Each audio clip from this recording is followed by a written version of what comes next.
मुझे जहाँ तक याद है वो जो कमेटी बनी थी वो फरवरी 2023 में बनी थी और उसके बाद उनकी रिकमेंडेशंस आई थी।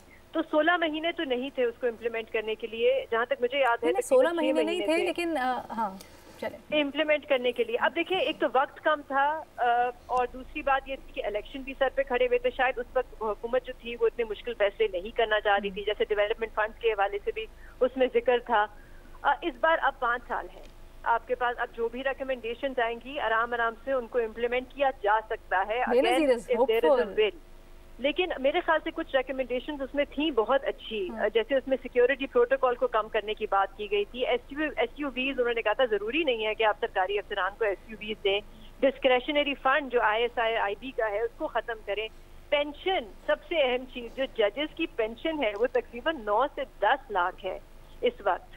आप वो कहते हैं कि इस पेंशन को आप कम करके 5 लाख पे लेके आए। तो ये मेरे ख्याल से कुछ अच्छी रिकमेंडेशन थी जिसको देखना बहुत जरूरी है। रिकमेंडेशंस बहुत अच्छी थी, हमने तब भी डिस्कस की थी, लेकिन अमल दरामद हो पाएगा कैसे दे सकते हैं किसी को।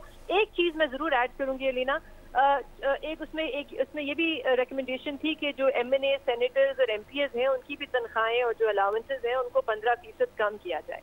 मेरी राय में तो अभी तक तकरीबन उनकी सबसे शायद कम ही तनख्वाहें हैं, उसको अगर आप और कम करें वो भी इतनी महंगाई में, तो मेरे ख्याल से ये बिल्कुल लो प्रायोरिटी पे होना चाहिए हुकूमत की। और बहुत से इदारे हैं जिनका हमें पता भी नहीं है उनको सैलरियां क्या मिलती हैं, उनको पर्क्स क्या मिलते हैं, उनको पेंशन कितनी मिलती है। जब आप उनसे पूछते हैं सवाल तो वो जवाब नहीं देते, तो वहाँ पे भी जरा नजर डाली जाए। कुछ ऐसे भी इदारे हैं जिनकी परफॉर्मेंस बिल्कुल जीरो है, जैसे आपके नैब के चेयरमैन जो है उनको 17 लाख रुपए तनख्वाह मिलती है महीने की।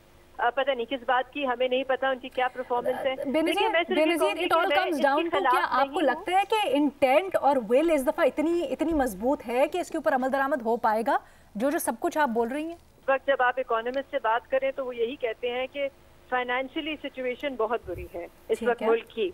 तो बहुत सी ऐसी चीजें हैं जो हुकूमत अगर करना भी चाहे तो वो शायद नहीं कर पाएगी। तो इसलिए मेरे ख्याल से कि सिचुएशन कुछ ऐसी है कि शायद ये मुश्किल फैसले लेने ही पड़े।